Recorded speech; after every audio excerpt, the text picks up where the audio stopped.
Good afternoon and welcome back once again to the Rusty Nut Brewing Queue. Today we are going to be bottling up a few bottles of my Rauchbier for a competition that's coming up, which shall remain undisclosed. I don't want any potential judges um, to be one of my millions in the fan base to see that I have a beer in this category. So we're going to go ahead and keep that one to ourselves. So start off, I give a little star sand to my cap. I do the top of the bottle. We're going to purge the line just to make sure there's nothing in the line that's been sitting there for a while. Now, I like to do a 20-second purge. Let's get my clock up.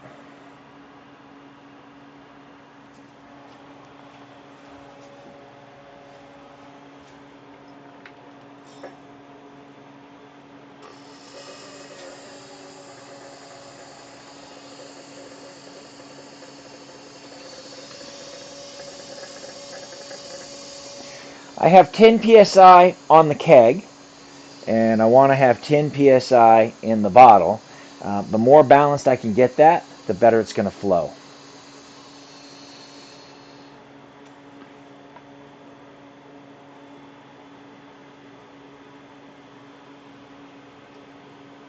The goal here is to get a nice slow rise, and I'm paying special attention to how much foam cap I'm getting on top of this bottle. The more foam I have there, the more my CO2 is going to come out of solution.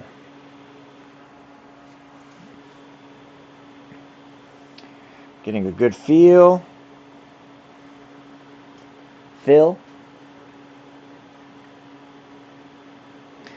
I've done this enough to know that it takes me about 2 minutes per bottle to cycle between bottles. So I have 5 bottles here. I don't know if I'm going to have you sit through all 5 of them. Maybe 2.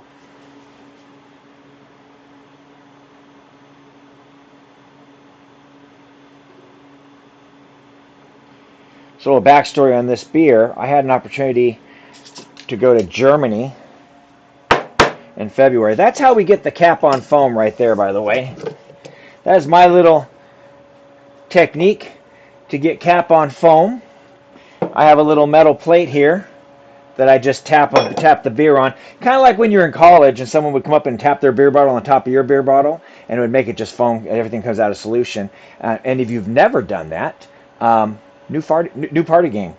Okay, so we're going to just rinse and repeat. We're going to set that, give that a squirt, reset the clock.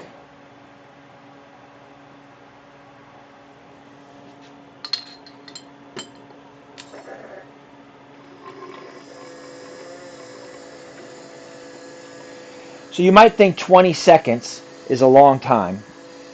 It is. It's a lot of CO2.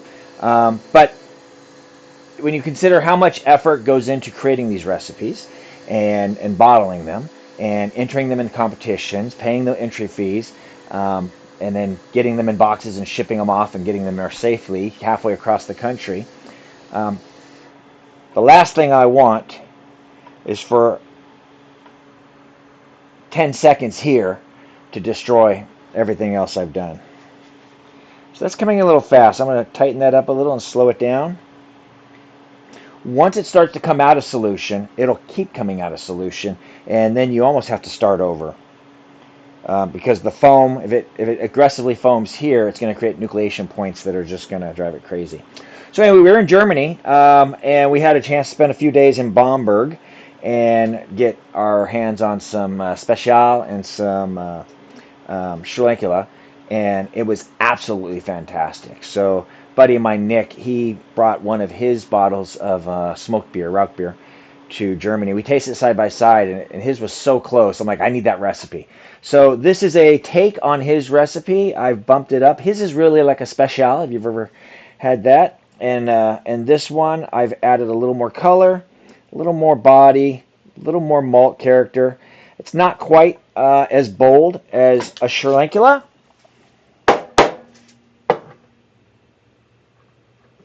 but it's pretty close. And that's 2. Don't forget the cap, because if you don't have a cap there, it's going to really suck when we get to that point. So after coming back from Germany, I promptly made myself a Rauchbier, and I got to be honest with you, for my taste buds, one of the best beers I've ever made. So I made 10 gallons of it, and promptly, as soon as we were halfway through the second keg, I made another 10 gallons, and that's on right now. And I have a keg and a half, and right here in this fermenter, I got 10 more gallons of Rauchbier. I'm going a little bit more than 20 seconds because I'm chatting too much.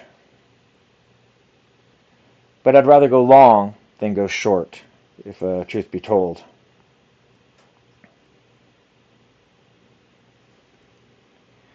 So about my little rig here, this is as simple as it can be. So I hated bottling because I hated carrying the weight of the bottle while I'm trying to fill it, I'm trying to do all this. So this allows me to have a place to set the bottle down, and then I just have to hold the bottling rig, the counterflow down, which makes it a lot easier. I have a mentality that I like all my things I do to be simple and lower effort when it comes to brewing. That's kind of my philosophy. So this allows me to do all that, and then because it hangs there,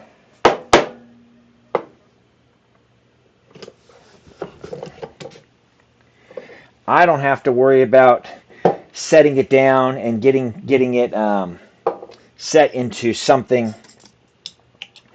Let me say that again, and I'm not editing this, so what you see is what you get today, guys. I used to have to set it down, and so I would have, I might have a bottle of sanitation of Star San that I'd set it in, or I'd have a bowl, and that was really, so I had all these things, and I'd have to keep spraying it because I didn't want, and so this, because it just hangs there, I can spray it if I want, but I don't have to. And reset this. We're going to see if we can get a true 20 seconds on this one. Starting now. So this camera has a lot of challenges, I'm going to be honest with you. It's an OBS spot.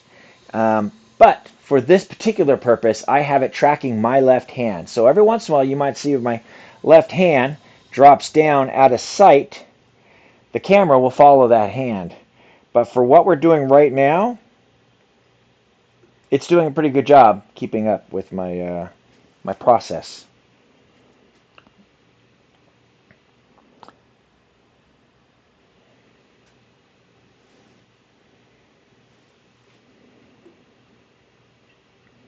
So I got a chance to enter this Rauchbier. Actually, I entered it as a smoked dunkel because it is dark, and some judges see the word Marzen and they don't realize that a Bamberg smoked Marzen is a lot more like a dark Vienna or a dunkel, depending on where you go. And so I have a competition this week, maybe next week, that's doing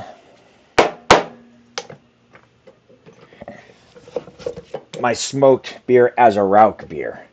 And then I'm hoping to get the results back soon enough to know for some future competitions if I need to go back to calling it a smoked dunkel, or if I can keep calling it a smoked Rauchbier, which is what it really is. And then we'll gauge from there. Because it's really a Rauchbier. As close as I could get to a Franconian Bamberg smoked lager. But sometimes you have to keep in mind not just how you interpret the guidelines, but how a judge might interpret the guidelines.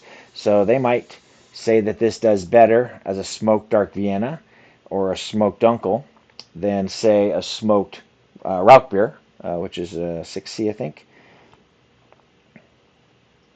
But that's part of the game in competitions.